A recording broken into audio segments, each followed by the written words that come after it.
Cool guy too. Yesterday we went to see Christopher Alexander. He brought in the designer and everything from the space they're redemising, and he led us through the building.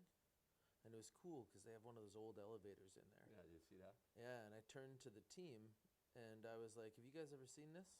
Do you guys ever hear about like the best pitch in the world?" And they're like, "What are you talking about?" But the designer knew. He was such a brilliant guy. Really? Yeah, he was. Man, did he ever have his stuff together? And he knew about this story about Otis. Beautiful. Good morning, everyone. Good morning, Hallmarkers. Good morning, friends from Clubhouse. Good morning, people from Florida. Good morning, people across United States and people across Ontario or Canada. I'm excited about our morning talk. I'm with my good friend, Taylor Hack. Um, I know many of you know him, but for some of you that you don't know him, I acquainted with Taylor during the COVID through the Clubhouse, a phenomenal individual that has so much wealth of knowledge, and he's always a contributor. He's always giving back to community of the realtor and also the community that he works. So because Taylor managed to not only survive, to outperform the probably one of the worst market in North America for almost 5 to 6 years, when the market dropped by almost 40% in terms of activities. You couldn't give away houses or condos. Not only he outperformed it, he consistently was a diamond producer within the Remax network, what we call someone that makes over $1 million, not only as a team, but also as an individual, and also the top 2% in Remax network global market. So it is my pleasure to have a really candid conversation this morning with Tyler. And how we're going to do this today, we're going to have a series of the question, casual conversation. Please put your question in chat. And my dear friends who always help me and support me, our marketing and communication coordinator, Shant, is here. He will read as many questions as he can. If some of the questions are repeats, so he will pick the one that basically addresses everything. But today is the day that you have an opportunity, the chance to understand how you can align your business in 2024 with the changes that you are facing. And let's start from there. Welcome to Hallmark Show. Oh man, it's been so great to visit. We were out touring property. I brought some teammates with me. Tony and Jane and Cordell are all at the Bayview office right now, and we just really feel well received. And you were at a game last night. Yes, we went and saw the Raptors play. That was my first NBA game. You should have seen Ralph Ciancio. He was able to get one of those shirts, and he only injured 3 or 4 people. So everybody, some people, they know your story, including myself. So, but maybe it would be a good start. Tell us about your story. Who are you? Where were you born? Are you from Alberta? Are you from Edmonton? Family? We would like to know more a little bit about you. I guess in a nutshell, I was born in Saskatchewan. My family moved to Edmonton, and just outside Edmonton, actually, Sherwood Park. And as a kid, I struggled a lot. Most of the time when I was talking, people were done listening before I was done talking. I really felt like there was like this absence of being seen as valuable, being seen as a nuisance. And because I had this like rejected status, it turns out I kind of got recruited by the wrong team. Okay. So before I knew it, I had been arrested a couple of times. My first couple of negotiations were in interrogation rooms. Oh my God. And I also was a high school dropout. It just Okay. didn't go my way. But then I moved out on my own. And so I was 18 years old, living in a horrible neighborhood. We got robbed 3 times that year. And I convinced the person that I was delivering appliances for, this little Maytag shop, to let me sell. Okay. And he wouldn't let me sell. He said no, he hired the sales manager's brother. And so I told him I quit, because I knew what little shops were like, and that if I left, they would be in immediate trouble. And so he said, how long is it going to take you to train the new guy? And I said, 2 weeks. And he said, okay, then you wear a tie. And that's where I started. And what year was that? 98 maybe, 99. Okay. So I did well in appliances, and to the point where it frustrated them because the how they had set up how I got paid, they weren't happy with if I did well. Okay. And so I remember the sales manager saying, like, "What do you want from us? I make $40,000." And I just looked at him and I was like, "I quit." And he's like, "What?" And I was like, "Well, I can't achieve this if I You are work." making 40. Yeah, this is not where I can go. So I went to sell cars. But I was really young, and selling new cars was unlikely. But I kind of had an in. I knew this, like, of this one guy that may be an introduction to get me a conversation. Okay. So I called him, and he said, "You know, you should drop a resume by." And I said, "Well, we all know what happens when resumes get dropped by, Okay. right? You guys put them in the trash. But you could tell me what time of day you're the least busy, and I'll come by every day this week." Persistence. Yeah, and so by the time I got to him, he's like, "I'm going to have to ask you some weird questions." He's like, "Do you live with your parents?" I'm like, "No." He's like, "Do you have a car?" I was like, "Kinda. I have like a 1986 Honda Civic with a manual choke." Okay. And he's like, "Okay, because I got to go back to the owner there and convince him that I just gave you a job at your age, and he's going to be furious. But I got to tell him that you're not working here to get a car and you actually need the money." And so he did. Which brand it was? Toyota. I always hear about Toyota's fascinating, amazing discipline and training. What did you learn from the Toyota's training? They did really well. Like they did so well at helping us understand what people were looking for. You know, the people that were coming into that brand were looking for something they couldn't get in these other places. They could get a car for less money. But what they were looking for, it changed my view of it, especially on the Lexus side. They see value as being the difference between what you do and what you charge, right? From when somebody walks in to learning to treat them as though you're a guest in your home, as though they're a guest in your home. Mm-hmm.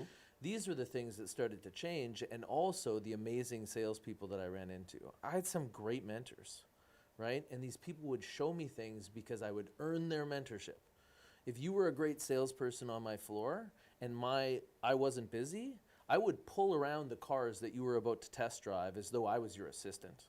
When you finished with your clients, I'd be standing there with the right brochures and your business card stapled to them. Wow. And then afterwards, you would sit down with me and debrief on how that happened. But I was kind of like... So you sort of forced the mentorship by Yeah. others for yourself because there was no system in place. Yeah, and also like having service the way that they had it from me, it made that we could do an exchange. Fast forward, when real estate started, Oh, 10 years later, 10 years later. I did 8 years in the mortgage industry, about $150 million in lending. Okay. I looked at all these hundreds and hundreds and hundreds of financial situations, and they were interesting to me because I can crunch large data very well, and I could see all the conversations that weren't happening in those families. Okay. Right? People don't understand or they don't have a clear understanding of their financial situation. They don't talk about it with their spouse on equal footing or in ways that both of them have a clear understanding. Okay. They have a lot of avoidance behavior. And now I could see what they're kind of working with. So by the time I came into real estate, I had negotiated with the average family in cars for the highest priced item that they ever negotiate themselves with really high repetition. So I had a good sense of what stressed them because the car industry just frankly has better negotiators. Like when I came into real estate, I was so worried that like I was at this level, I was coming in at this level, and I was so surprised. Is it interesting that you say that, but the perception in our industry is that the car sales people, they don't have that negotiation skill or the integrity or ethical behavior of what the real estate industry has. Yeah, and I think that everybody kind of like looks at others in ways that they kind of throw shade or whatever else. But the truth of the matter is that in cars, they have broke it down to like a science, right? Like when they leave the room and leave you on your own, everybody thinks that they're going to get clearance from a manager. They have to work that deal in before they can take it to a manager. They're literally standing outside talking with other salespeople and then coming back into the room because it just applies pressure to you. Got it. Right? Like there's learning how to use time and the absence of time. Psychology of the sales. Absolutely. Influence techniques. those are really good. But how it works for me now is because I've seen so many families stressed under negotiations, I can clearly feel them through their agent. And now the experience also from the mortgage industry, understanding the numbers. Oh, and that's the other thing, being able to calculate likelihoods in my down market, being able to do quick math to see whether or not the seller's expectations would meet the market in advance, that totally changed our outcome. Wow. Right? Like if you would have had all of the listings, if you would have been such a successful listing agent that you had the majority of listings in the greater Edmonton area, you would have went bankrupt. You can't service when there's that level of failure rate. So 10 years ago, 2013, per se, you are now in the world of the real estate industry. And we know the market in Alberta, because of the oil shift and oil crunches, prices drop, I would say probably by early 2015. Yeah. So you are in the game 2 years, you're happy, you love it, you're cruising, and bang, it's come now. Holy wow. I What still happened? remember the fear. I learned something. What happened that morning? You see, always the massive recession historically. You wake up one morning. I recall the most recent, and I think our audience can recall the most recent one, was basically when the COVID happened, March of 2020. Started from the December, the noise of the 2020 and 2019, that yeah, COVID is in China, COVID is in the Middle East, Canada and US is immune, you guys have no worry. And then the next thing we know, the traveler coming, and then in Canada, in Ontario, in our province or state for our American audience, in March, we woke up in the morning, they said, go home. It's closed. Everything shut down. So what happened in 2015? Describe it to us. Oh, and Alberta still is a one-trick pony. Like if oil isn't up, people don't have jobs. The people that don't have jobs first are the least established, right? And it's so interesting and difficult at the same time to understand what's happening, because you see things are getting bad, but you don't really want to accept it. And all the hearsay is, oh, it'll be fine, it'll come back, just wait. Like hesitation was the worst thing I could have done. And so I didn't want to listen to that, and I could see all these changes. And all of a sudden, everybody who bought condos in like the last 4 or 5 years were just stuck.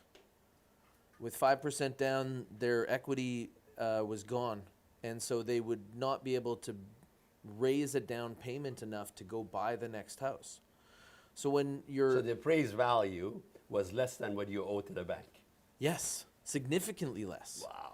And so we have right now all of these accidental landlords, these young people that bought condos and had to save up down payments and keep the condo and put a tenant in it because it couldn't be sold from their financial standpoint. And then they went and raised their family in other houses, because our market actually got to the point where our condo market had 11 months of inventory at one point.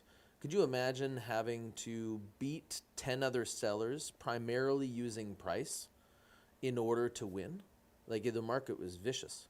So in those markets, we have two types of clientele. We have sellers and buyers. In those markets, the immediate needs and reaction is for you just described, the condo buyers of the prior to 2015, from 2011 to 15, they went in a massive shopping spree because the oil market was good. A lot of people were moving to Alberta. I remember that because the payout was amazing and the houses were a lot cheaper than Ontario. And how did you deal with the sellers in that market?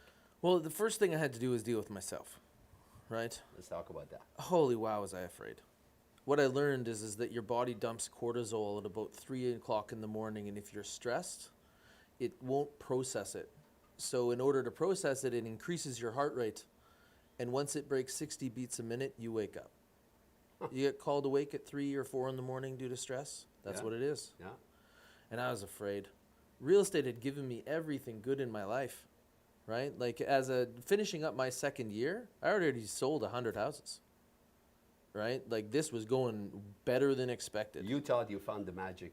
Oh man, it was so good, and I was being accepted through my coaching community, and people that were more established were saying like, hey, like my coach was like, you are a Ferrari. He's like, you do what you say you're going to do, and you're coachable, and this just works. He's like, I've never seen this before, and I've been in real estate for 30 years. And I was so excited about that because it made me feel valuable. This was the other side of that prior experience. So all of that was at You risk. discover your identity. Yes. Well, what I felt, like learning, you learn who you are through doing hard things, Right. right? And so this was amazing to me, and then I was afraid. My market was going down, oil was going down, people were moving away. A section of my market got locked, so the people that normally sell to upgrade couldn't sell, so they didn't upgrade. So the verticals were all gone. And I looked around and I was like, man, like, am I gonna, like, I watched my father go out of business. Was I next? So you thought same thing gonna happen to you now. Totally terrified. Huh. I also made a deal with myself. How did you make that mindset shift? And right after the mindset shift, how did you deal? What was your vision? What was your action plan with the buyers and sellers? Well, my action plan with buyers and sellers wasn't so much as people. The first thing I had to do was reveal who could win. Because like a buyer that can't buy isn't a buyer, and a seller that can't sell isn't a seller. Right. So first I had to like zoom out and be like, oh, okay, so our market, the private sector is gone, but government workers. My wife works at a hospital. Nurses were in great shape. Other people, like the people that were least established were way more in trouble than people up market. But the people up market were afraid. So I had to like walk into to where they were in their fear. They were afraid because people told them it was a bad market. Have you been hearing that? People are like, it's a bad market. I think that we're kind of like fishermen. Could you imagine a fisherman saying, this is a bad ocean? It's not a bad ocean. It's the ocean you got. This is the market you got. And if you want to eat, you got to get in the water. Right. So if there's waves, we should surf. If there's wind, we should sail. But get off the beach. That's how I felt. So if I could reveal these people, especially those upgraders, they were buying more than they were selling. So that meant they were buying. Well, like when you're upgrading because your family needs another bedroom, Right. it's not the money that calls you to the market. Right. It's the need of a bedroom. Right. But if they were upgrading, they were buying more than they were selling in a down market. That's a good thing. That's when you should upgrade.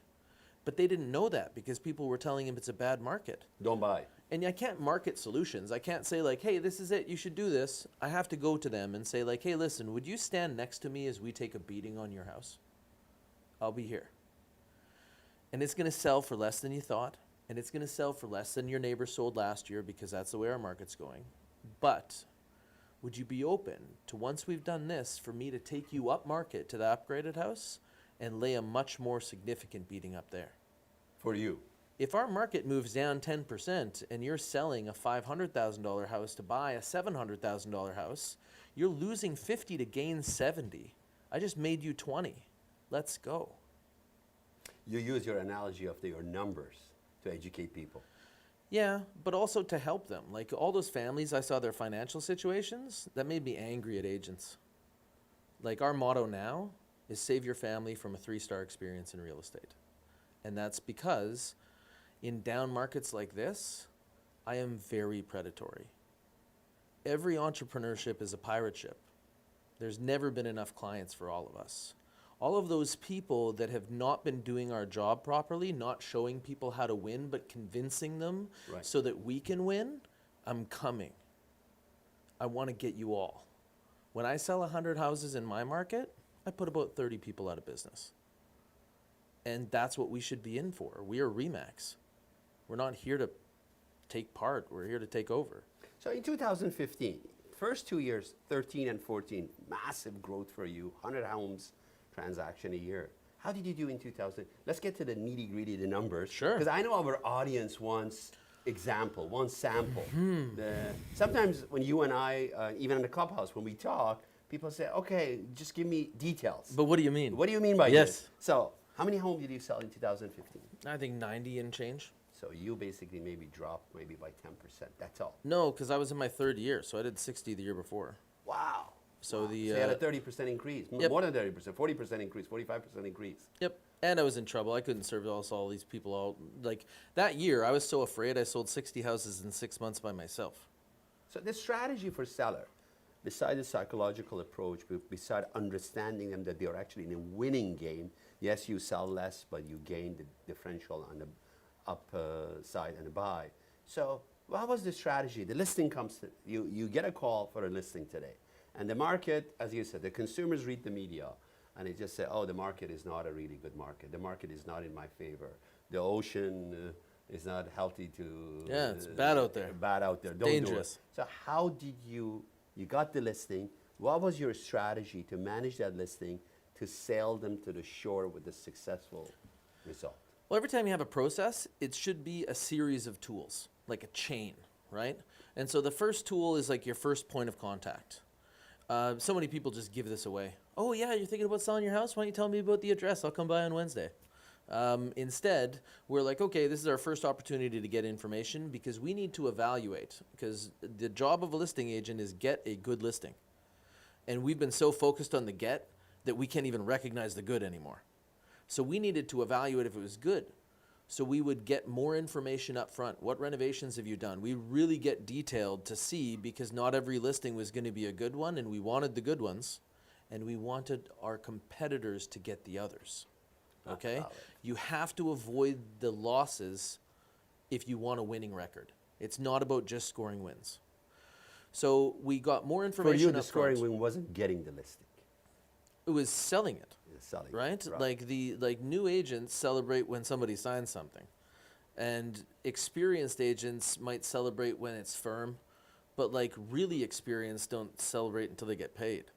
Okay. So trying to focus on the front end and break it down, get more information up front, and then know that we're about to have a moment that if we're not prepared for, we're going to be standing in front of a husband and wife and saying, hey, do you want it in the stomach or the mouth? Because that's how they felt when we presented values. How do you manage that part of it and still keep going through and inspiring confidence to work with you? That's where so many people struggle, and then they overpromise, right? It's a trap. So what we did is we first sent information. I'm not, like what we need to understand is that clients don't want information, they want insight. So we sent them information so that we could see how receptive they were. And there's a litmus test question. When I went to meet, and still when we meet sellers, we send the information, and then at the first meeting we say, hey, did you get my email? And they're like, yeah. Oh, what, really? What'd you think? And people, when you say like, did you get my email? They'll say yes and, yes but, or no. Yes and means I take in new information, let's get into it. Yes but is I'm about to find out what you need. Yeah. Because every seller wants to know, if I sell, will I have enough left to do whatever I want to do Or next? yes, but I don't like your email. Totally.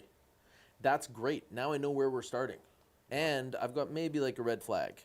But the big one is no. I didn't look at all. What percentage was no? Very low. Very low. Yeah. These people are thinking of selling their house. They're not interested in the value. Red flag.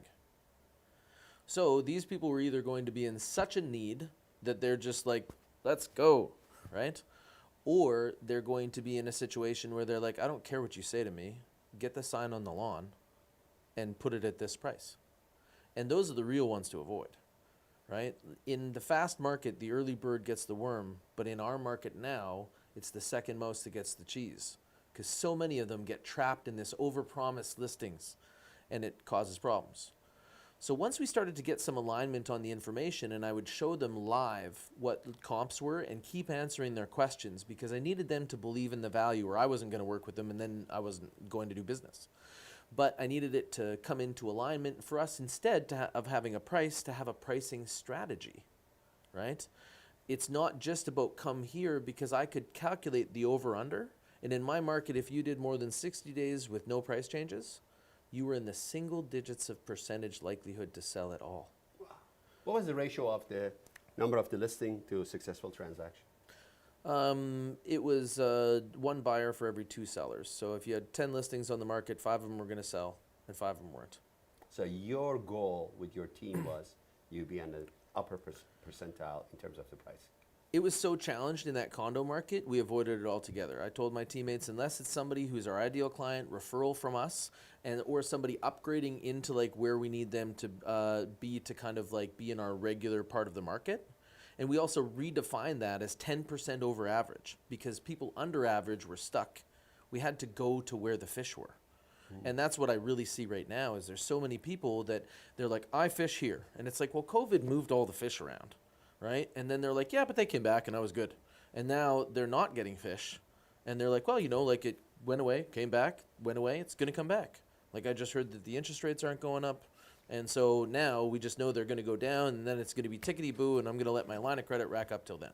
In seller's market, when the days of the market goes up, sorry, in the buyer's market, or even call it balance or buyer's market, the days of market go up. So I'm sure you got some listing that you were not really 100% content at the price that you want. Totally. How did you work them? This is the number one challenge, I think, in our market right now. There are listings. We see almost 73% of the price change on a weekly basis, 73%. They come in, they keep changing. But even I see the second price change, sometimes when I go deep dive, I notice that it's not the right price. So how did you manage? What was the process? What was the days that you allowed them to still be on their stubborn point of view, and it got to a point you just said, that's it, enough is enough, we got to go to this price? I would say that part of it was going to be coming out of that listing presentation. So sometimes we would actually have a reduction strategy because I wouldn't take their listing if they wanted to overprice it. So I'd be like, hey, we'll try your price, but you sign a reduction because in 2 weeks we're moving to this price, and then in 2 weeks after that we're moving to this price. And here's the cost that we're going to try to save you. If you end up with long days on market, your distance between list and sale is going to be wider even after reductions. So this is where I can save you money. This is where my ability is, but you have to get on board. I'm going to give you a bunch of information. In fast markets, we don't dissect information. We're just like, how many offers did we get? But then in slow markets, when you don't get offers, what do you measure by? Showings. When you don't get showings, what do you measure by? Metrics. You can go into your MLS system and see how many auto search criteria matches you have.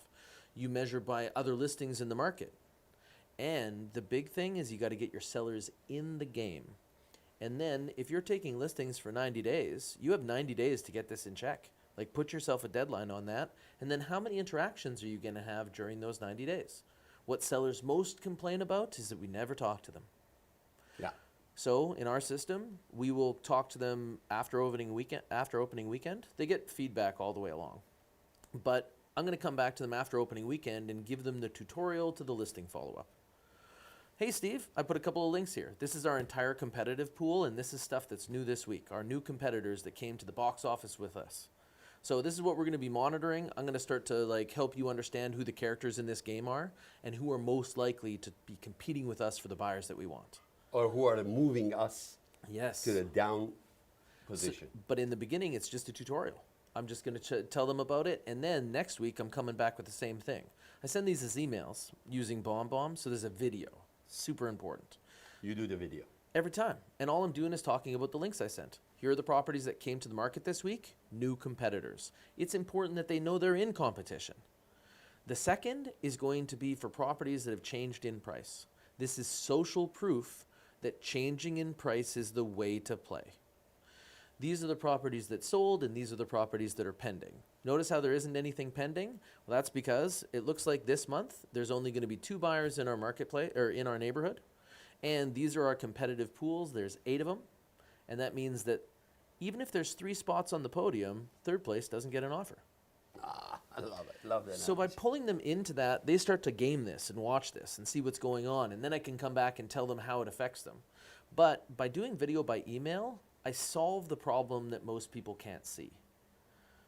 We have 2 decision makers the majority of the time. And we get access to one of those decision makers, the one who wants to move. They're married to the one who doesn't like change. Okay? This is every relationship. There's the throttle and the brakes. Right. So we're talking to maybe her, and then the information that we're giving her, the great strategy, the expert advice, is filtered through their relationship to him. Now it's not our great strategy, it's her plan. Now it's not based on what we've done, it's based on what she's done. This is causing us issues that we can't see. So by sending a video, we get to use full tone and inflection. It's more than a phone call. You normally don't get both of them on the phone because it's time sensitive. It's now. Right. But when you send a video, they can watch it at their convenience. They can both get the original information and have a better conversation that makes better decisions. So that was a The really big conversation unlock. is not conveyed. The conversation is direct to each of them, and then they can come back at a table in the evening when they are home and they can talk about it. You brought a very good point, but I think the audience should pay attention to that. We have so many tools of our MLS search system and different board, realtor.ca, realtor.com. It's very important to share the information with the sellers in today's market about the engagement of the prospect. If you have so much engagement in your listing, but you are not getting showing, you are not getting offer, so the $1 million question is why? And that's why you really try to address.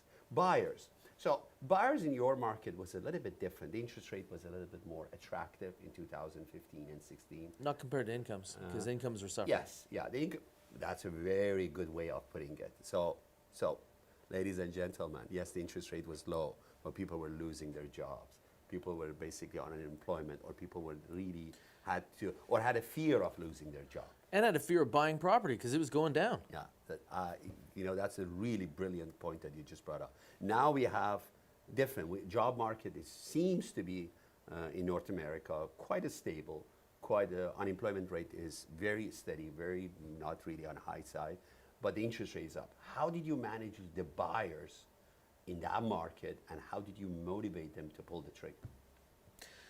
The one that they had a job, the one that they could afford, they had a really, they were comfortable, but they had a fears and confused about the market. Yeah, so a lot of it is understanding who your client is, and then also choosing to work with people that are going to be working in a certain time horizon. So if somebody has a lease that's coming up, well, now they have this like time horizon that's going to more likely make them active. So part of it is who are you talking to them to, and what is their motivation, and then also really solving for ability when when interest rates are up or when jobs are questionable, making sure to lean on our lender partners because they prove ability for buyers. But now we have a buyer in a market full of options, and as they wait, the options get better, and they just suffer from paradox of choice. So how do we help them engage? Well, there's two things. One is to help them understand that it's not going to be necessarily better options as much as it is a combination of the same options. So every house's location, characteristics, and condition. If you decrease location, you can increase characteristics. Like we use phrases like drive till you qualify. And helping them understand that was key, but then also explaining that this is not a process of selection. That's the confusion. They're used to Amazon, they're used to Netflix. They scroll, they check, they look for options. And here, well, they could just do that forever. So instead, use it as a process of elimination and say what we're trying to do is eliminate all the stuff you shouldn't buy. So as your agent, I'm going to eliminate all of these properties because they're not a good example of real estate. You should never do this if you have these other options. Or they are not the perfect, suitable product for you. Yes. I think that it's important to help them get a suitable product for themselves, but also to do a good job of the business of being a family by helping them buy things that will be the better options for resale later. Like when you have a lot of choice, showing them that will help them cue in on the stuff that is likely. Then also telling them things like, hey, if they have done 60 days, no price changes, these people probably can't afford to sell at market value. So don't focus there. You might think that they've been on market so they're vulnerable, but when you look at the metrics, they actually don't sell at all. So people will show motivation through price, not waiting for magic offers. And after that, to basically get them in the game and say like, okay, we've shown you 6 properties. I'm choosing most of your properties, by the way, because if you go to the average establishment, you can shop off the rack. But who wants that? Who wants a clerk? When you come into my shop, we look for what fits you best, and then we tailor it to you. Fits you best. Absolutely. But why shop off the rack? Why spend your time like that? Why you came go to on me. MLS? I'm an expert, Right. right? We're going to show 6 properties, and we're going to show maybe 1 that you should buy and 5 that are going to help you make better choices as we go. And then I'm going to ask you things like, hey, how would you rate that house out of 10? Maybe you give it a 7. Okay, what would it take to be a 10? Oh, you want this and this and this? You can get that in the market, but unfortunately they sell up here. So sellers aren't willing to accept this. And you can be in this neighborhood that you wish to be, but I can get you in this neighborhood, and then maybe down the road we can move you to that neighborhood. Yeah, so but keep working. Like we think that the job, some of us seem to think that the job of a buyer's agent is to take them to the houses they choose to see until they buy one. They choose. That's sad. Rather than you choose. That's sad. That's a clerk. That's how can I help you? That's do you want fries with that? We should be pros. We should be let me understand you. Tell me about your kids. What do you guys do on the weekend? And then we should know how to help. Got it. So getting into that position is one thing, and then after that, you should get this situation where there's a little bit of deferral through you because you've shown them how you're credible. You've shown them how to play a little bit. So now they should start seeing you as being valuable, and then you'll make better choices together. It's a great segue now. So we talk about the market, we talk about the sellers and buyers, but I guess the most important thing that we should start talking about, and I think the audience probably would love to hear that, you observe the practitioner in that tough market. You are now observing from 10 years experience since last October, since last March, the first rise of the interest rate, and it just keeps going up, keeps going up. So what's your observation from over in Ontario? I don't know about Alberta or Edmonton. In Ontario, in Toronto, we have about 70,000 practitioners. We have also an old saying that it says 10% does the job of the 90%. It's a sad, but that's the political discussion that we leave it for another episode. But what's your observation from if you have to categorize our practitioner in our industry, let's categorize them without really trying to pick on any category. We have team, we have individual, we have a small team, we have partners, we have people who are part-timers in this industry, majority of them. What did you observe? What did you see the behavior of the people in that market and in this market? And who do you think is really can navigate and become successful in this market? I think that there's going to be a certain group that's doing this. The top level of the market, the reason that they're able to stay the top often through changes is because they view it differently. They view it as I set a goal and then build my way there. Whereas this like middle part of the market, those Which is like the majority. Yeah, those like $100,000 to $150,000 a year producers, they are tending to look at it a different way. What we notice is that over time, they make the same amount of money. And often, if they feel as though things aren't going as well, they scramble a little bit more and find an extra deal or two, especially if they're feeling like they're pressured, right? So we know that they can do more, but they like their routine. But now they've kind of got cast into it. You know, if you sit into this chair for long enough, your body will just kind of form to it. Right. And if you get uncomfortable from sitting here for a long time, it's your body telling you you are no longer in alignment with the environment. You have to move. That's what discomfort is. So this group should be feeling a bunch of discomfort right now. And then there's the group below them. And this group is where all the noise is from. These people really want into real estate. They've got a license. They're kind of trying. Some of them are part-time. And so I appreciate them for wanting in, right? But I require more from that group, and right now it's just noise. That middle group, I think that they need to look up to that top group, because what these guys are going to do is change their strategy to retain their goals. And that middle group is saying like, oh, it's not working, I should wait. I should hesitate. Oh, interest rates, they said they're going to go down. So I'll navigate it another 6 months. Yeah, and they don't understand that things like you're going to either thrive or you're barely surviving. There's like two modes of real estate. And staying in that survival position isn't a good position. It's good for your business to start figuring things out, to navigate this, because if you think we're off the roller coaster now, if you think that this is going to be like a blip of low interest rates and then or of high interest rates and then they're going to go down and level off, I'm wondering how long you've been here. Because things change all the time. There's new competitors. This is an infinite game. If you have to give that middle group, you call them 100,000 to 150,000, which is a very large sector of our industry, professional. They've been around for many, many years. Content. I always have talked and I said, your success is not measured by your dollar amount that you bring. Your success is by your consistency. So they were consistent for the last 15 years.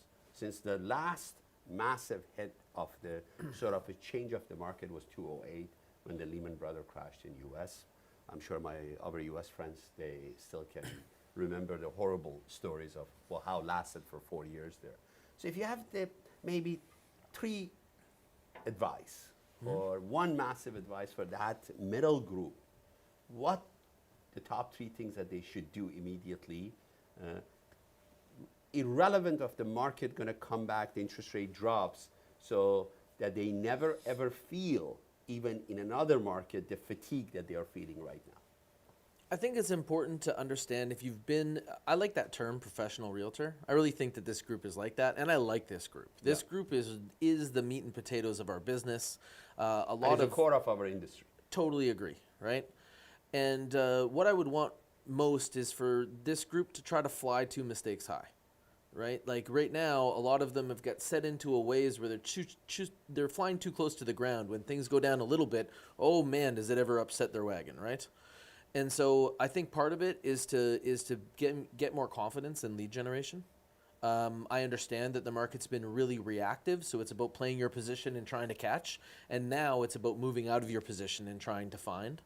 That would be what I want them to do, and how they should do that would be to first observe and say, okay, people that didn't transact in the last 5 years in this market have a higher probability of being in a transactable position than people that did transact in the last 5 years. So now that I've kind of tuned my mind to that, I'm going to recognize those people in the marketplace and try to enrich my interaction with them. Good. And then people that are selling and buying, especially if they're doing that for reasons that are not financial, that's going to be something I should be really keen towards. So hearing about all of those things that move people, like we call them the D's of real estate, like diapers, and in some cases right now, debt is what's moving people. But looking for those utility movements, that's actually what the winter market is about. There's a whole bunch of people in the public that see average price go down in some cases, and they think the average house is worth less, where really it's like the appetite of the market. And in the winter, it's people that have less choice, job transfers, moving for like utility reasons. And then in the spring, the people with the most options show up. Yeah, so like taking a look at that utility market right now, you can get into the mix right now. Like there's people that are moving. In fact, they're moving to where I am, and send them over. We're happy to help you. So let's move this group. You have a team. Yes. You manage your team, you coach your team, you inspire your team. Your team, as you shared with me this morning over the breakfast, you said you have 4 members of the license in your team and you have 2 supportive staff. So let's visualize this middle group is your team right now. What task, accountability that you have placed in put that you basically wake up in the morning and just said, okay, he or she is doing their job. What do they do? Share with us the day of one of your team members. Most of our teammates, they will work later in the evening, so we ask for them to come into the office about 10 o'clock. And we start the day with something called grindstone. So I pause you here. So they have to come to the office. Every single time. Okay. Back to in-person reality and camaraderie environment. That's one point. I went and saw the Toronto Raptors last night. Could you imagine if all of their practice was virtual? Like if they had never passed the ball to each other? Like what a miserable team that would be. And I don't want that team. So I like that our team comes in and they genuinely gain enrichment from each other. Beautiful. Like our top teammate right now, Anthony D'Souza, he's a wealth of knowledge. Like you pass him in the hallway and ask him about anything. For our newer teammates, that's a big advantage. They can get like a little tip or a bump that'll send them in the right direction. So we start with grindstone, and grindstone is one where we check in with everybody. We do it through talking about gratitude, and also I use AI quite a bit, and I've made an entire list of getting to know you questions, like what was your first car, and what's a song that we'd be surprised was on your playlist.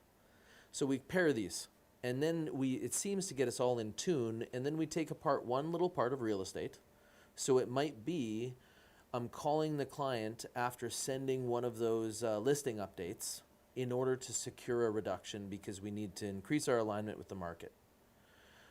So we're going to talk about the ways those conversations happen, and we may role play with them so that we can get some feel for them. And then tomorrow we'll be doing something that is another moment, but probably totally unrelated to that. Like talking to a buyer about coming to meet us for what we call a buying blueprint meeting. Because we treat buying like it's listings. Could you imagine, like, if listings make your market go, you want to be a listing agent, but if buyers are the rare ones, if you're in a buyer's market, you can turn buyers into listings. You do a blueprint meeting, just like a listing presentation, and you talk to them about what it is to work with you. They sign an agreement, they become your client. That was something that we also did throughout the hard market and still do today. Share with the audience the 1,000 philosophy calls for your team member. Well, over time, what I realized is that there are certain things that are going to be these really important indicators. And we can look at like deals, and we can look at signatures, and we can look at appointments. But in order to get appointments, almost all the time we talk on the phone. Like some people might text for appointments. Don't text strangers and go and meet them. Like I teach my kids about tricky adults. Like we're in an area where this may not be safe. You should be talking to people on the phone for sure before you ever meet them. So then phone calls become the catalyst to deals. That's the early leading indicator of when we turn something that could be a potential into an actual appointment. So how do we get really good at this? How do we get really focused on what makes an excellent phone call? And how do we make it so that when we're talking to somebody for the first time about something that's really important to us, it's our 1,000th time? That's where the magic is. So Jamie just started on our team. And how long ago he started? Maybe 3 months, somewhere Okay. around there. How many calls he has made? I'm sure he's close to 2,000 or over that now. Wow. The Cordell, I think he's over at the Bayview office right now. He did 4,000 this year. He was our call leader. And both fellows, so how many transactions they have created? Brand new agent, guys. Brand new agents. Jamie is quite new, so I think Jamie's wrapping up his second right now. Okay. Cordell's been with us a year and then was a sales assistant before that. He had 24 transactions this year. 24 transactions. 2 transactions a Jane month. is in her first 90 days, and she has 20. First 90 days, 20 transactions. Well, Anthony, he did 54 transactions in his second year on our team. Yeah. So And we're in a market that is much more difficult than what you have now. You're at 3.9 months of inventory. The majority of my career was close to 5 or a little over that. let's talk about Jen. I think I discovered this morning when we were having breakfast, she has a niche market. Yeah. So I do believe everyone within the industry can discover a niche market. Mm-hmm. So what's her niche market? Jane's niche market is people from Vietnam. Yeah, Jane has an incredible story. She moved to Canada from Vietnam. She had to go through all the things to, like, if somebody from supply chain had to move to a very small village in Saskatchewan to become a Red Seal cook in order to get her permanent residence. And then from this little village in another province, she had been so focused on what she wanted to achieve here that the day after she got her permanent residency, she applied for a Real Estate Council of Alberta course. Wow. And it had been almost a year when she came and talked to me, so it took her a long time to progress. And then she moved to Edmonton not knowing anyone, but determined to be the most notable Vietnamese realtor in our marketplace. I couldn't resist that. Jane, we always talk about one of us. We see ourselves as a wolf pack, because when you look at wolves, no one can recognize the leader. They're all dangerous. And that's how we see us. So sometimes the people that come that fit, you would have not been able to recognize it beforehand. So you refer to yourself as a wolf of fact. We refer to ourselves, we are Hallmark. Very similar. Very Yes. similar analogy. Very similar analogy. So social media. Mm-hmm. 5 years, the social media is gone from 0 to 300. And my observation, on a personal observation, I love it, I hate it. So I love it when I see people are really using it properly. I hate it when I see the majority, it's becoming a celebrity platform. So tell me, what's your advice for social media? What the audience, what the practitioner should do Technology is important. No one can deny this, that the technology it's not relevant to our industry. It makes our life easier, it makes our operation easier, it's streamlined, it expedites our connectivity with the consumers. What's your advice for social media, and what's your advice gearing to from the social media to the technology tools that we should embrace? I think that it's important to know what social media is for, right? So when we take a look at how people are using it, a lot of people are doing video. Our team does hundreds and hundreds of videos. And there's some people out there that seem to have gotten a little confused. So I divide agents into two kind of factions. There are agents out there that they make video to sell real estate. And you can see that correlation. It's normally not very splashy video. And then there's other agents that simply sell real estate to make videos. And I would say that of the people that we see that are considered the most notable for video, there's some serious question marks around production. This is always an inside conversation among some of the top agents I know, but they simply laugh because they're doing things that work. They're measurable, right? If you talk to someone's problems, you'll normally find them on social media. So people are worried that the market's bad. They're uncertain about interest rates. They don't know how to engage. If you speak to their problems, that will turn into DM conversations, and then you go. If you are doing video for the sake of video, then you won't see those correlations, and you should be tracking that, because you could actually do much better with your social media time leaving comments on other people's posts. Bro. Like relevant comment. Yes, well, relevant comments, but when you think about the page on any social media app that we value the most, it's the notification center. Steve liked my thing, right? Shan commented on my stuff. He said he had the same car as I do. This is what we get dopamine from. This is what we get value from. This is how we become this is how people like us. So win in the notification centers of others. Become part of their story. If you think that you're just going to attract them because you have a great personality, it doesn't work like that. It doesn't work that. Yeah. Coaching. So, how did coaching impact it? Impact me? Yeah. Everything. Like most people get a coach when things aren't going well. At 11 months in, I had sold 38 properties, and I knew I needed a coach. Why did you need a coach? Because I was going too fast to see where I was going. I needed an eye in the sky.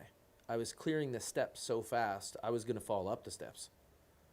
And so if you can't see that far in front of you, or you can't see the next steps in front of you, to talk to somebody that's going to give you perspective is really key. Mainly when it comes to things that actually matter. What we tend to do is avoid them. Like one of my favorite quotes is, the magic that you're looking for is in the work that you're avoiding. So we know that with the calls that we should be making, or the thing that we saw that we know works, but man, it's cold outside, I don't want to do that. Those things draw us away. So what a coach did was really help me organize my thoughts into priorities. Like, these are the things that drive my business. Where do they live in my calendar? If they don't live in my calendar, I'm not feeding them and they will die. And coaching industry has evolved. Some great, some I feel, some coaching industry reminds me the Wolf of Wall Street movie. It's just somebody on a podium, rah-rah, pounding on their chest. There's no substance, there is no business solution. So how one individual should find themselves the right coach, the right organization to be coached by that organization? Well, like anything, you should interview at least 3, because you fail to be able to see high, low, and average until you have a minimum of 3. You can do 5 or 10, just depends on how much time you have. And you should also know that major corporations, when they're thinking about making an initiative like this, they'll spend like 10% of the resources at all to decide whether or not they want to make the decision. So it shouldn't be a simple thing of, man, I got so energized at that conference, I signed, right? Instead, that's what happened all the time. It totally does. And like, that's what they're designed for. You know, a show home is designed to get a builder clients, and those coaching conferences are designed to get coaching clients. So then talk to them about like what your needs are, because what you really need is a coach. Like Wayne Gretzky was not a good coach. He was an amazing, incredible player, but he wasn't a good coach. In fact, when you look at the greats, like look at Mike Tyson. His coach was Cus D'Amato. Like that guy wasn't in any physical shape. He wasn't a successful boxer himself. Take a look at Phil Jackson with Michael Jordan. He is his job is elite coach. It wasn't player turned coach. Like these people genuinely want to pour into you. They're different than the people that are like, let me show you how I did it. Like that group is different. That group is it. Teams. Our industry also evolved. 10 years ago, a lot of people adopted to create teams. A lot of people right now, they are craving, oh, I want to build a team. I get calls on a daily basis, oh, I'm going to build a team. I think, Steve, the next solution for me is the team. And I think you and I, we had a private conversation and talk about that some of the teams that they may look like a successful team, but they are not a team. And you and I, we discussed what's going to happen in always the shifting the market with some of the teams, that they have a status of the team, and the team status will disappear. When do you think somebody should be ready, or at one point of their career, they said, okay, do I want to build a team? Should I build a team? Or is it a team, actually, it's a model for me? I think that the mistakes I see around that are people that think that they need to make more, so they need to get a team. Getting a team will make me more. And you have to go to the mindset of, I want to provide more, so I need a team. Like my relationships that I have with my teammates are more important to me than my relationships that I have with clients. I like the longer term relationships with the higher achievement arc over time. That appeals to me. So that was part of it. That wanting people to pour into me when I was young has turned into this me wanting to pour into others. But I think that there's this term solopreneur that's very fitting for these individual agents. And then there's an entrepreneur that's fitting for team leaders, effective team leaders that run it like it's a real business. And the jump here is being able to build structures and to make capacity beyond yourself. So if you have teammates, could you be your teammate? Would you have enough instruction to follow? Would you have enough leadership to be successful? Those are going to be some key elements. But in the beginning, it's also that every single team is based on overflow. Yeah. If you can't get enough to totally gorge yourself and have food left over, then you may not be at this level yet. Yeah, so the message is very simple. If you can provide all the levels, coaching, inspiring, human element management, additional business, then it's time for you to build a team. But if you are thinking reverse psychology, I'm going to build a team, they bring me more, that means you are not ready to lead a team. I'm really finished with all my questions. I think we covered. I can sit here and probably talk to you for another couple of hours, and I would love to. What's your maybe last comment before we go to the audience for a question for our audience that, what they should do in this market, what they should really think about this market, what they should behave in this market,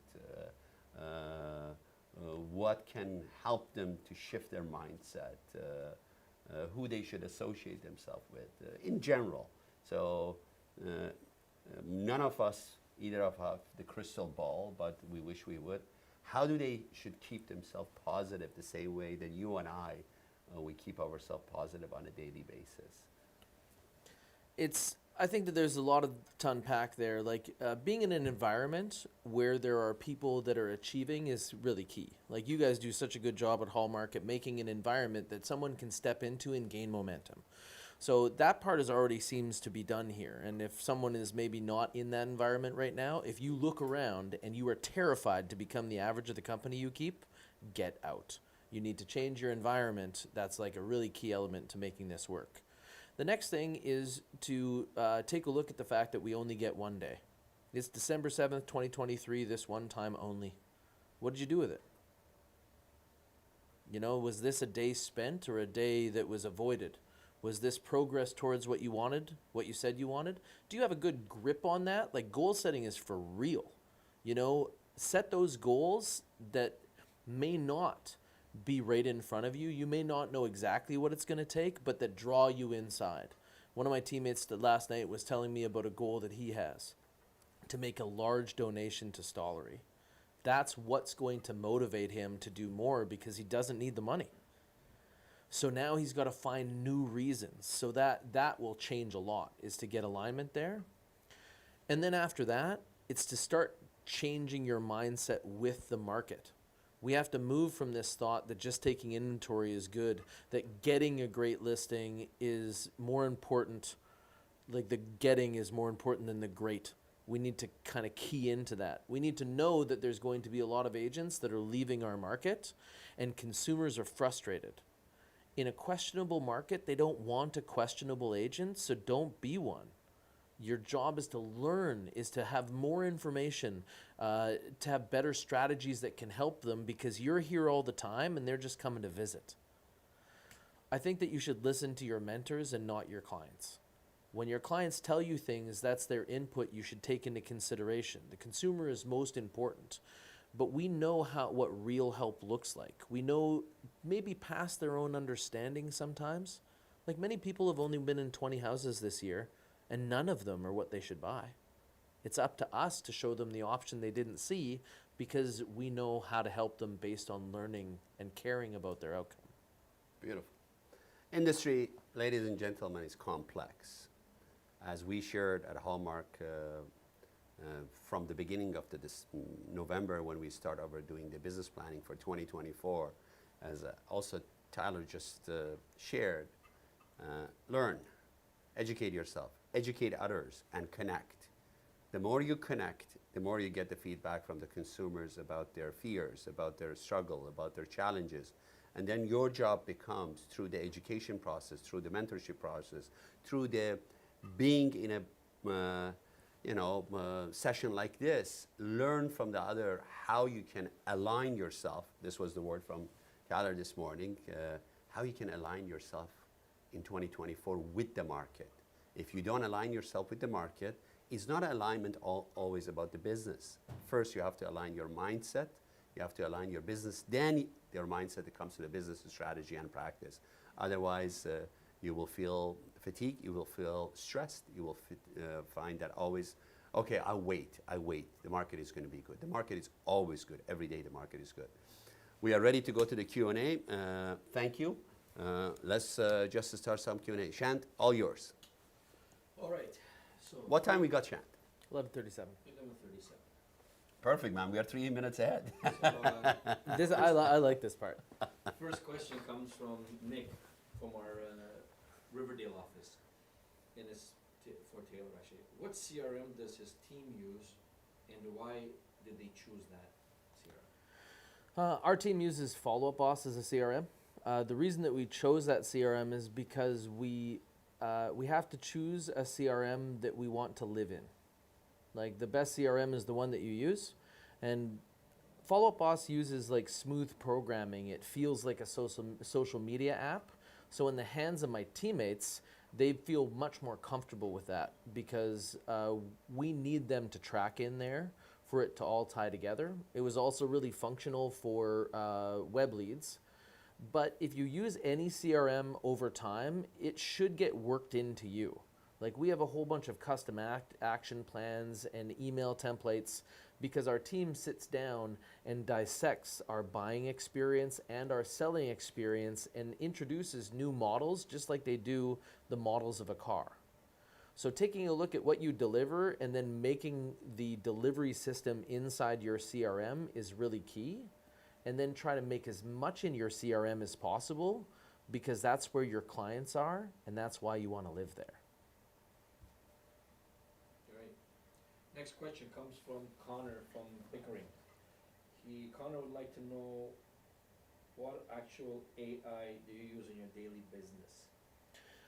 So right now I am on a learning quest for AI. So I'm actually affiliated with the AI Exchange, which is a group formed by a former data analyst for Facebook. And I took a course on how to build prompts and what we call prompt chains. So my daily AI use would be a little bit of ChatGPT, but more so I'm entering into another platform called Playground that is from OpenAI. How we're using AI in the beginning is to cut through all of the most frequent tasks. So early in my real estate career, I started to use a lot of keyboard shortcuts. So like my name and my brokerage, I put that as my tag in my phone. Most people type at 22 words a minute. And if you're doing things like booking showings and fielding feedback and all these other things, there's common texts that you send so frequently that at my pace, they actually, at 22 words a minute, I was saving a work week against my competition annually just through keyboard shortcuts. So now with AI, if I can type in 5 bullets and who I'm sending it to and their relationship to me, and I have a system that uses my voice and tonality in order to make an email, I can make way more emails. And that is where I think AI is going to be a real benefit first. But there's another side to AI. AI is just like a shiny thing. Like, you ever go shopping for groceries without a list and you end up buying a bunch of ingredients that don't turn into food? This is the biggest danger with AI. Yes. There's so many people that are going to promise you that they can extract value with AI, that they're going to basically get you more pieces of pie. But the truth is, the person that will win with artificial intelligence is the person that create more pie with it. So as we reveal those of us who can actually make more value exchange with a client using AI, well, those people are going to be the most powerful in the next 10 years. Basically, what he's recommending, make the AI have a human element connection, which is you and your team.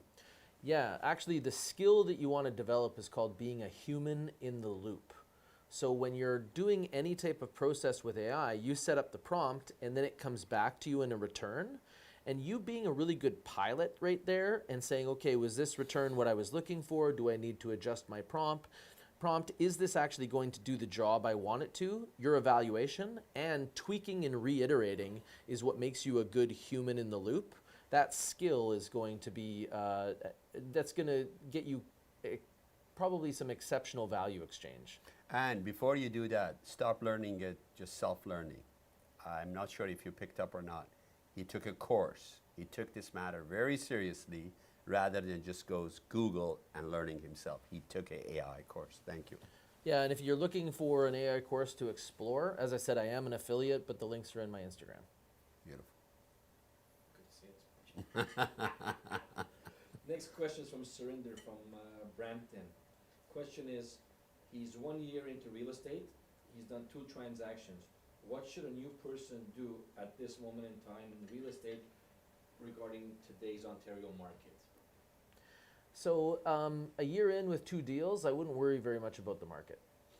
There's so much business that's in your vicinity that market is 71,000 transactions, and what do you want to actually get? You want your next 10? You want to do 20?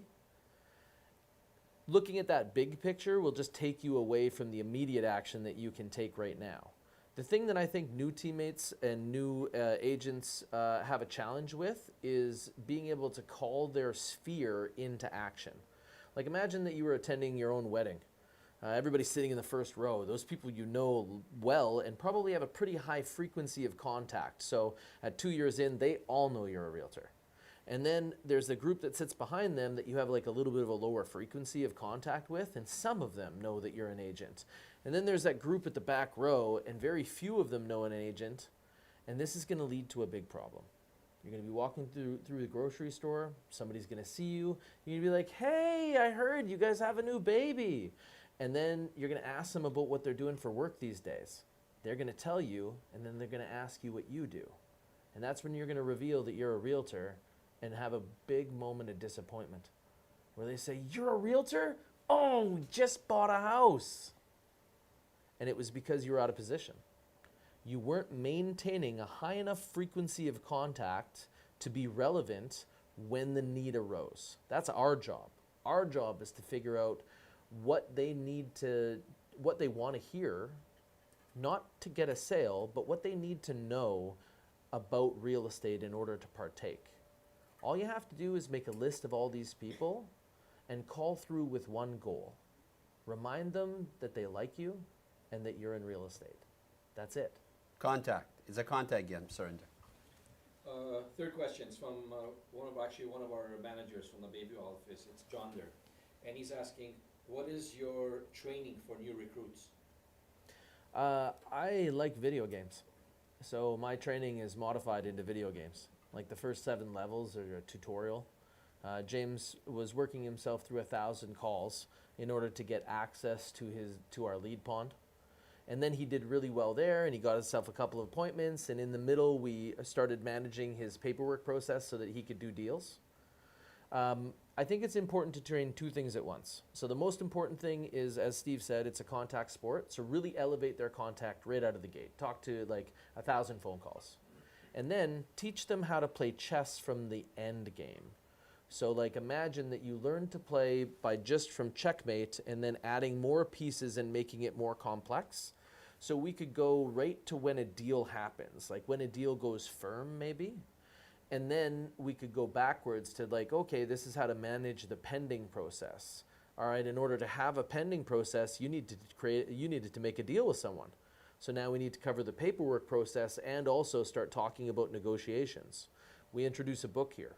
The book is how to get past no. Just like in the 1,000 calls, the book is exactly what to say in real estate. So what we want more than anything is to introduce a strategy and watch a teammate execute and then see how close they were able to execute to the strategy, because that's what will show you that you can do that at higher and higher levels as you progress. I hope that answers. Next question comes from Ari Zadigan from Toronto, and she's asking, how often do you take a break to reorganize your headspace to jump back into it again, and for how long? I've had different experiences here. I actually left production for 3 years. And now what I've realized is that I want to sell, I mainly just want to work with people I really care about. And to a limit of about 20 a year. So I have like 20 seats to fill, and then the rest of my time is with my teammates and in strategy. So if you're talking about a break in production, I tend to do much less in the winter when I'm working on the business, and then partake more in the spring and the summer when my teammates need me for capacity and to land some larger deals in order to get more opportunity. Like team leaders that want to leave all the way, I've tried that, and I want you to remember one thing. When Amazon is doing like a multi-billion-dollar deal, Jeff's in the room. Okay? Same thing. When Tesla's doing the largest car sale in history to a rental company, Elon's there. And as a team leader, so do you need to be. So this is a very good question. I think I'd like to add a question to it, so maybe you can. When did you figure out in a team? See, one of the biggest challenge for some of the team leader is, let's be candid here, the money. Okay, I'm the best member of the team. The team leader is the best member of the team. This is the best sales rep of the team. How did you figure out, I'm making this much money, how can I give it up? How did you convince yourself, because I was in your position 17, 18 years ago when I decided to come to the brokerage business. So how did you convince yourself, I don't need to have that much money, or I have a certain figure, I rather shift?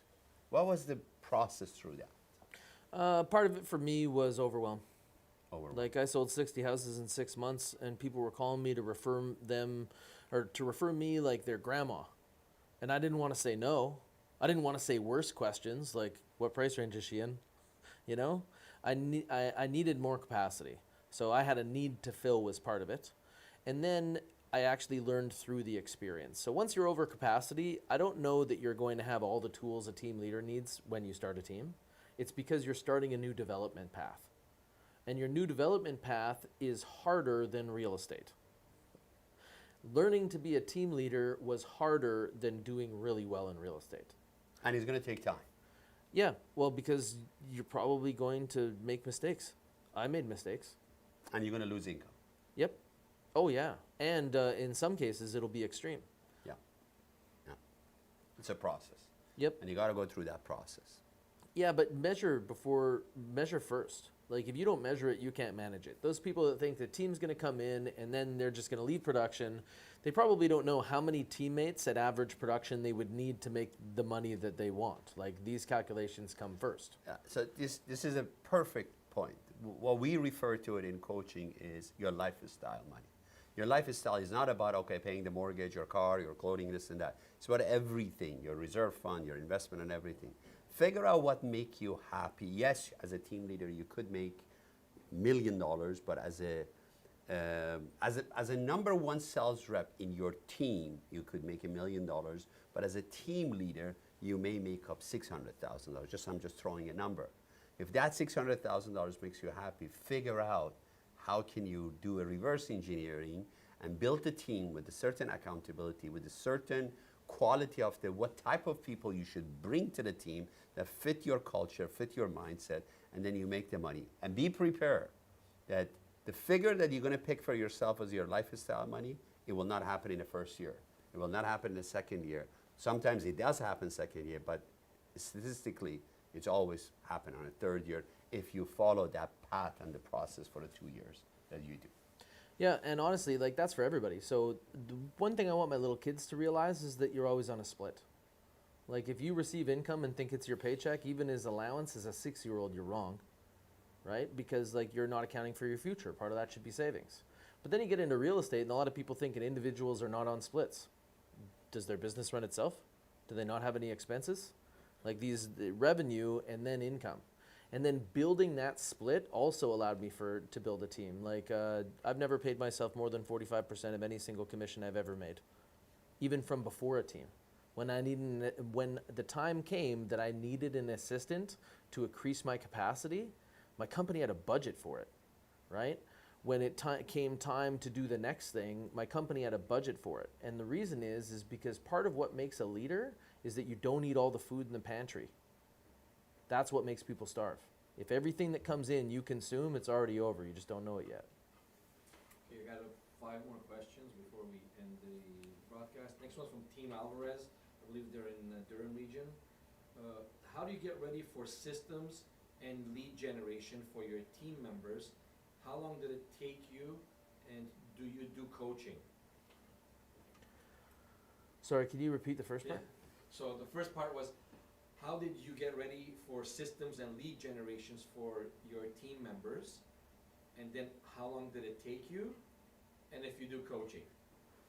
So how long did it take me to develop the systems? That's actually kind of a never-ending process. So the real answer is years. We bring in systems like the entrepreneurial operating system from the book Traction. We ran that in 2018 and 2019, and it was really like kind of bumpy, and then we refined it, and then it started to feel good, and now we're like, 5 years into running it, and it helps us keep accountability. So that was something that was kind of key. That would be something I'd introduce earlier now if I was doing it again, because what it did was showed us what our actual priorities were right now and what the long-term stuff was. Because if you focus on the long term, the action won't happen and you'll struggle with money. And if you focus on the action, you won't be able to build structures for more people and increase your capacity. So it really is toggling between working on your business and in your business. But also build your systems with your teammates. The people that will stay with you and that will care about the outcome, they need to see their fingerprints on what you're making, and they need to be part of an actual team. The only person who wants to be part of the Matthew Good band is Matthew Good. Also, the last part of the question was about coaching. So the question is do I receive coaching or do you do coaching? I have. I'm not sure that that's the right relationship for me. I like it with my teammates, but I find that I'm ignition. So I don't know that it's good to be my coaching client because I'll send you to the moon a lot. I find that my level of concentrate is best served over a crowd, maybe.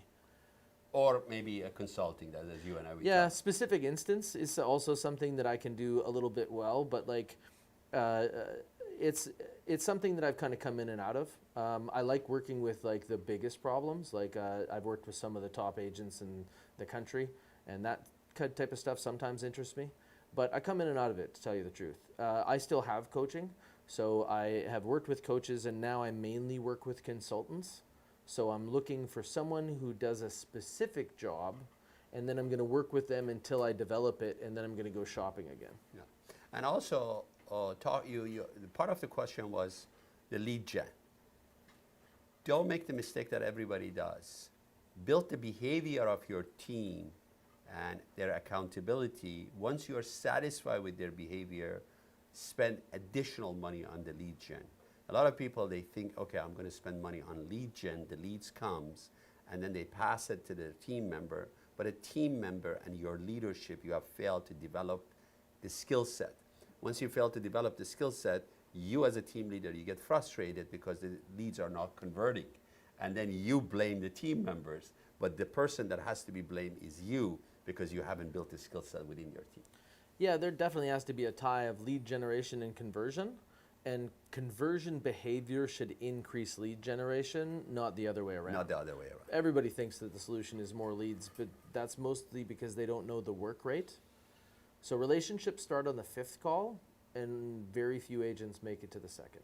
I'm just getting close because people can't hear my loud That's voice. okay. That's okay. Next question is from Zaina, and we get this question from different realtors every time we have a live broadcast. Do you believe that door knocking is the best to get clients? Door knocking served me well.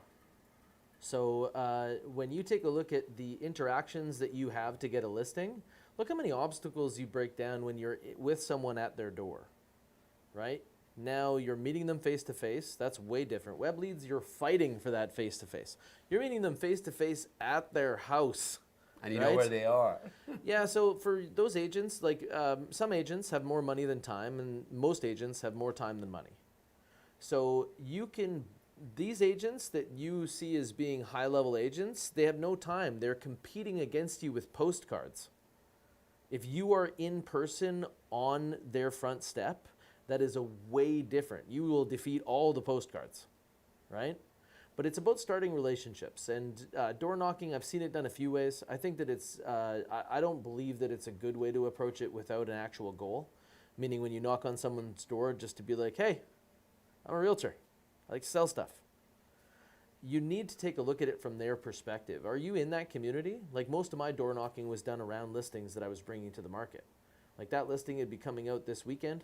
On Thursday is when we launch listings. On Tuesday and Wednesday nights is when I would go door knocking to promote the listing that's not on the market yet. That's when the interest is the highest from those people that are seeing the signs go up or maybe seeing some coming soon marketing. And then I would be asking them. First I'd be telling them telling them that I'm just trying to do a good job for their neighbor. So I'm not knocking on your door being like, hey, buy my thing. I'm knocking on your door because I genuinely am trying to sell that house down the block. You have people that have come to your house to dinner that might like this neighborhood, and you may know of a buyer, okay? Now they've seen a realtor work. You were the first realtor they've ever seen work. This is the difference. Next question comes from Leland from Whitby. What advice would you give to someone who is devising systems to reach your level of success? Hire a coach is the obvious. Outside of this, what would your approach be? I think that you have to understand what the need is for a tool, and then buy the tool, and then learn the tool completely. So think about how much money that we make on our phones and how little some of us know about how the phones work, right? That's what I'm talking about. How many people bought a great TV that has all the functions and they have no idea how to do the picture-in-picture or whatever else it does? So you have to get into this process of being like, okay, what does my business need as a system? So normally you start with core processes. So when I meet a buyer, what happens? When I meet a seller, what happens? And then your marketing becomes telling people about what you do. Okay, do great things, tell people about it.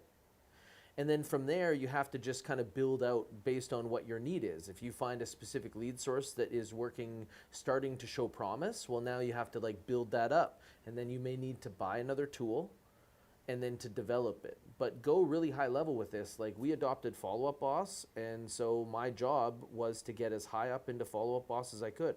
I am friends with the CEO of Follow Up Boss. I get inside information at times on what they're doing and what their next steps are. Sometimes I get to beta test stuff, but that's how deeply I know the tools.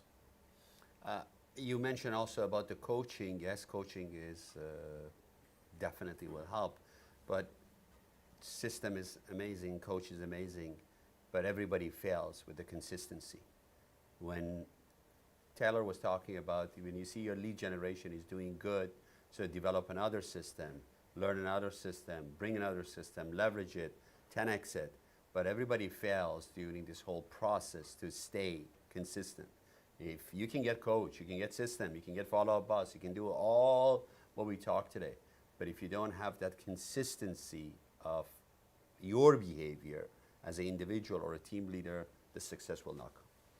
Yeah, the most important component of a car sits between the steering wheel and the seat. Next question. Actually, it's a follow-up one because I think I probably asked it wrong. Ari wanted to know about that question about the break that you take. What she meant was short breaks to get back to sales again, not leaving for like years. Yeah, yes, I do that. Like I knew at the end of November when we brought James on that I wasn't going to take any more clients, or even earlier than that. Not the end of November. It would have been a couple of months ago. I knew that because I chose this, I chose to help James get his next 50. That was probably going to prevent me from scoring maybe another 4. So we got 2 more questions left, and then we'll wrap up. Next one is from Connie, who's one of our managers up in Newmarket. She's asking, when you look to the future, where do you think the real estate business is heading in the next 3 to 4 years? What are you doing to future-proof your skill set? Connie always comes with the tough questions. I love her questions. Yeah, I love her questions. She does a good job of bringing the game out in me. So in the next 3 to 5 years, we are going to see artificial intelligence continue to be a disruption. When we talk about the magnitude of it, think about when smartphones came out, it's going to be bigger than that. Think about the first times that you got on the internet, it's going to be bigger than that. The water's going to rise from all these repetitive tasks. Anything that is repetitive and text-based is where you're going to see things lift first. And then it's going to be requirements from clients, because whoever's creating more value for clients is going to win. So this will very likely manifest itself in requiring things like thesis level research for a simple market evaluation. Before, we couldn't crunch large data the way that's possible now. Before, we couldn't spend 30 hours making a single market evaluation, but now most of that research is going to be able to be done in minutes. So know that where the water is going to rise, where a good point in your business to start taking part in with artificial intelligence is in admin. I paid our support teammate overtime this year to take an artificial intelligence course because it's my job as her team leader to save her. And that's where the water's going to rise first. If I may add also, I think consumers' experience and a customer service demand it's becoming a very complex transaction. We are no longer sales representative, as we like to refer to ourselves. We are real estate portfolio manager. It's the biggest investment of the consumers. And the customer experience has shifted drastically in the last 5 years. Consumers are expecting the best from you. And that journey of the experience, if you were 3 level of the practitioner in the industry, some people, they were doing a great job. Majority, they were just, as Tyler said, they were just order taker, process handler. That going to be eliminated.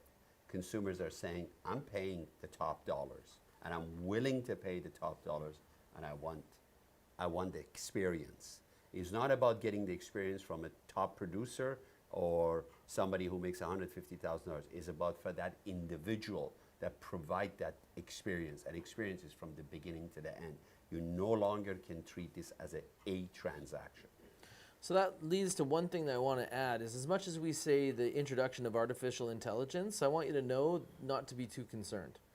What if artificial intelligence equalizes intelligence among all of us? What if all of us are able to basically be geniuses? Yeah. then what will be the value? Empathy. Yeah.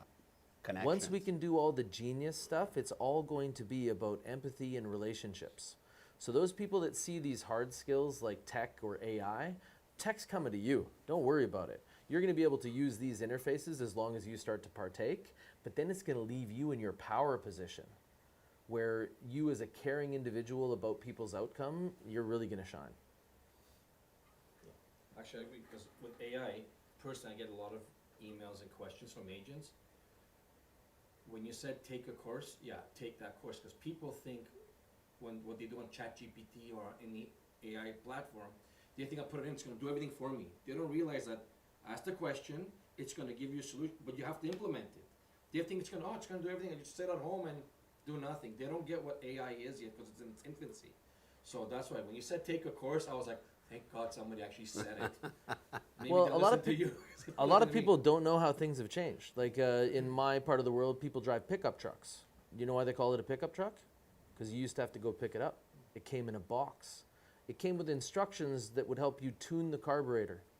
Now the instructions of vehicles tell you not to drink the windshield fluid. The expectation of consumers is you give me the device and the device should be so good I don't have to read instructions or learn. No. Not with AI. No. Not at all.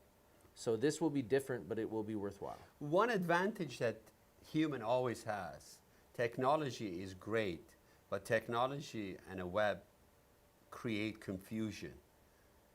I always refer it like this, health industry. You get a headache, you Google, you get 5, 6 options about your headache. But when you go to the doctor, that doctor, because of their depth of the knowledge and education and experience and practice, they will pinpoint it. Do they pinpoint it immediately? No. They'll ask questions, they do tests, they do series of the inquiries till they come solution. So consumers are looking at us exactly with the same lens. They're saying, I'm confused. I typed in the AI that how is the real estate market in Canada? And I get a general answer. You are the one that you sit with the buyers, you are the one that sit with the sellers, and you can deliver a proper message. The message no longer is going to be valid if you use the general statement of real estate market in a long run is always a good market. It's not going to fly anymore. And finally, our last question, it's Nick again. He's asking question on real estate team names. You always use your name or use something generic that does not include your name, such as professional realtor. For example, for him it would have been Nick Zarlinga, Remax, Hallmark, Real Estate Office. Okay, so there's going to be a few levels to this question. So obviously using your name is what works in real estate. People associate it with you, and personal connections are how you win in this business. However, as a team, you want people to work on your team. And so as a team name, you kind of want a jersey that everybody would want to wear, right? And then you have to play this double-edged sword of how much do I want to go into a name that's not associated with me, because it can end up being a little bit confusing. Like our team is called the Hack & Co team, right? And I sponsored an event and people didn't associate the event sponsor with me because it just wasn't a close enough tie. So even though I was standing in the room and people were meeting with me, all of a sudden then people would be like, oh, I get it. Oh, I got it. But it took a little bit. So know that there's going to be some drawbacks either way. But I think that my job as a leader is to serve my team. When I first registered, there was some regulatory rules about not using the licensee's name that kind of tied me in restricted. But my incorporated company is called Remarkable Real Estate Inc. And if we were rebranding right now, we would strongly consider going something that only appeals to clients and is not named. This is one of the probably question that maybe a question from me from you, and I'm passionate about the brand that we are associated with. So, but I noticed in the industry, this is a very good question that Nick brought, the team name, individual name, everybody likes to call themselves. I do believe that the personal branding is important, but also I see our industry, it doesn't matter which model, which brand, which brokerage you are associated, but I'm noticing that our industry is really not understanding the leverage and the power of whatever brand that they are associated with, and they are not using it to their benefit. How do you feel about that? How do you feel about your balloon out of Remax? What do you do in your presentation, buyer or seller? Do you see any impact on your business? Do you see any benefit on it? Yeah, like there's definitely reasons that I'm affiliated with Remax. When I call somebody and say I work for Remax, I don't have to explain anything. They know, right? A lot of people don't realize that the way that we became dominant was a filter. If you're not very good at real estate, you can't afford to work at Remax. And if you're great, you probably don't want to be anywhere else, because this is the environment where we can find people to sharpen with. So that part's key from like an internal side. But then when we go into the marketplace, this is our jersey.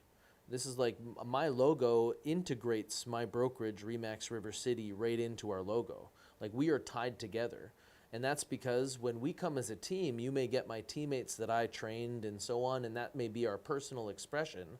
But behind us is our brokerage network, is our global network, is so much more than our competitors have.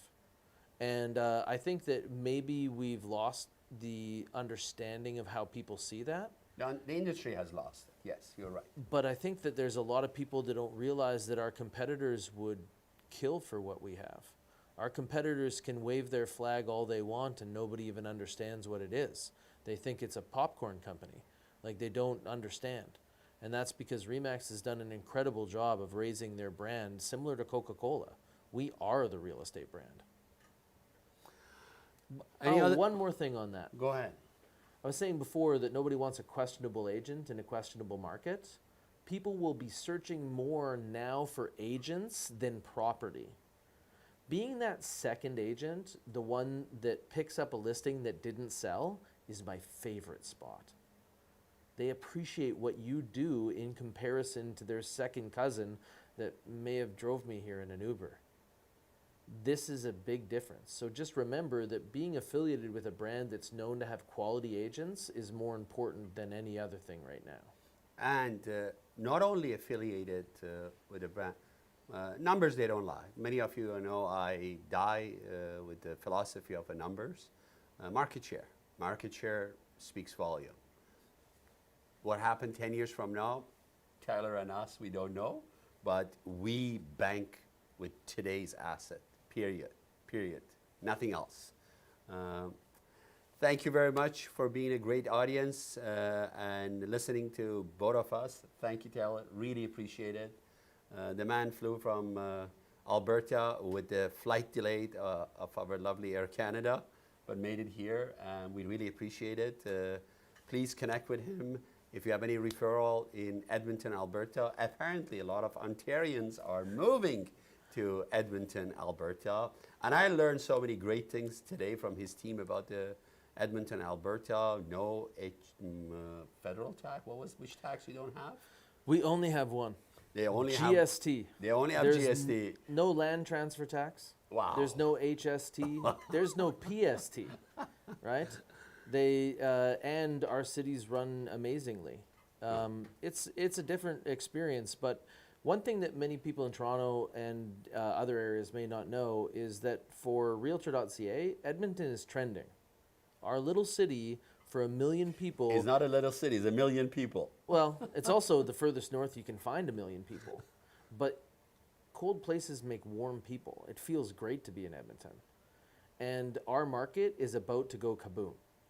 There's so many people moving there. When you take a look at vacancy numbers and rental numbers, if you have folks that are investors that are looking for action, we are literally where the action is, and it's not too late right now. I'll end it by this. You're wondering why a successful individual with a brilliant mindset like Taylor is coming to Ontario. One of the first phone call that I got from him about a few weeks ago, I said, what's the purpose of the trip? He said, network.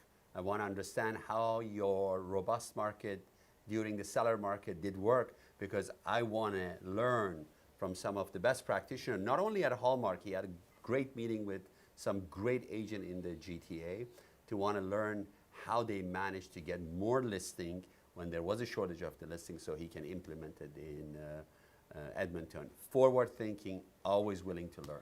Thank you very much, my friend. Really appreciate it. And thank you for hosting us. I really appreciate it. Thank you. Thank you. Have a wonderful coming weekend. And I look forward to see all of you at our Christmas party on Saturday, December 9th at Parkview Manor. That's the one of the last Christmas party. One more to go after the Toronto, and then hopefully everybody will have a